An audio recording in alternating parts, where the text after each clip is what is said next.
Let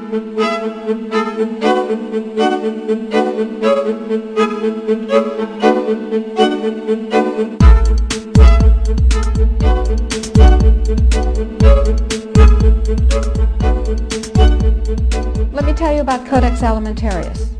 Let me define it for you. Let me help you understand the enemy. And let me assure you that absolutely nothing that I'm going to tell you is exaggerated, is interpolated, or is imagined. Everything I'm going to tell you is documented. And a great deal of it is documented on my website, which is www.healthfreedomusa, one word, healthfreedomusa.org. Let me back up and tell you that I've been watching Codex come toward us for about the last decade. And I've been watching the votes in Congress, which, God help us, is our bastion of support and protection against Codex, and I'll explain why that is. I've been watching the votes to protect our health freedom dwindle until finally in the 109th Congress, without a good deal of activity, we didn't have the votes to protect us. I've been watching Codex accelerate, and I've been watching it expand, and I've been getting more and more troubled. Let me give you a brief rundown of Codex then. After the Second World War, the Nuremberg tribunals were held, in which people who had committed crimes against humanity were judged by the world community in a court run by the United States and Britain, and they were sentenced to terms in prison if they were found guilty of crimes against humanity. One of the people found guilty of crimes against humanity was the president of a huge industrial megalith called IG Farben. IG Farben produced the gas used in the gas chambers, Cyclone B. They produced the steel for the death camps and the railroad lines. They produced the munitions. They produced chemicals. They produced all kinds of stuff. They produced pharmaceuticals. Big, big, big, big pharmaceutical company. So the president of IG Farben was convicted of crimes against humanity. Now, he's a sort of artistic fellow and creative. He was the one who was responsible for the slogan that people saw as they entered Auschwitz, usually for the last time. Arbeit macht frei. Work brings freedom. Creative sort of fellow. So he was sitting in jail and he said, well, that didn't work. What else can we do? I've got it. Food. He who controls food controls the world. So when he got out of jail, he went to his UN buddies and he said, have I got an idea for you? If we take over food worldwide, we have power worldwide. And his UN buddies said, cool idea. And so they created a trade commission. That's a very important pair of words, a trade commission called the Codex Alimentarius Commission. It is not a public health commission. It is not a consumer protection commission. It is a trade commission. Trade is about what? Money. Money. Business. Trade is about profit. Well, they said in 1962, we're going to work toward total global implementation of Codex Alimentarius on December 31st, 2009. Long term.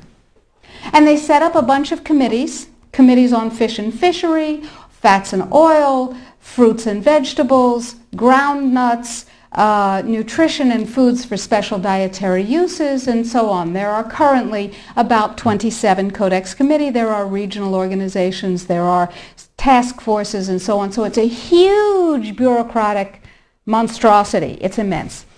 Codex has promulgated well over 4,000 guidelines, standards, and regulations on everything which can legally be put into your mouth, with the exception of pharmaceuticals.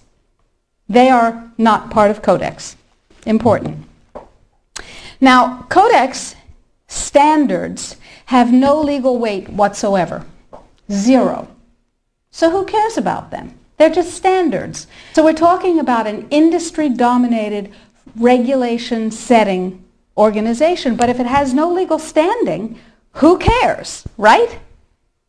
Here's the history of Codex Alimentarius before 1962. The Austro-Hungarian Empire said, we need rules by which the courts can rule on cases involving food. So we'll have regulations and rules that the courts will enforce. That's how they get their weight. That was called the Codex Alimentarius, and it was put into place around 1893 and lasted until the end of the Austro-Hungarian Empire in the First World War. So the idea was there in the Germanic tradition. We need rules, lots of rules, lots and lots of rules. We need a lot of rules. Let's have rules for everything to do with food. So it was sort of a natural extension for the German industrialists to say, we'll go back to the good old days of Codex Alimentarius, back when we had them in the Austro-Hungarian Empire. Cool. So they started promulgating their rules and regulations, and they were voluntary.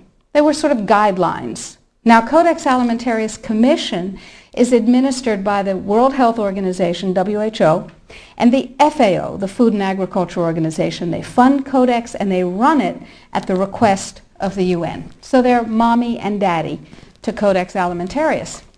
And that's very interesting because they're supposed to be about health and food worldwide.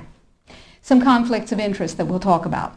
So Codex started promulgating regulations and rules, and the way that's done is that the committees work up a rule, a standard, a guideline, a regulation, and then they get it to what's called Step 8, which is the final step in their administrative process, and then it's presented to the Codex Alimentarius Commission for ratification, like the vitamin and mineral guideline was presented to the Codex Alimentarius Commission on July 4th this past summer.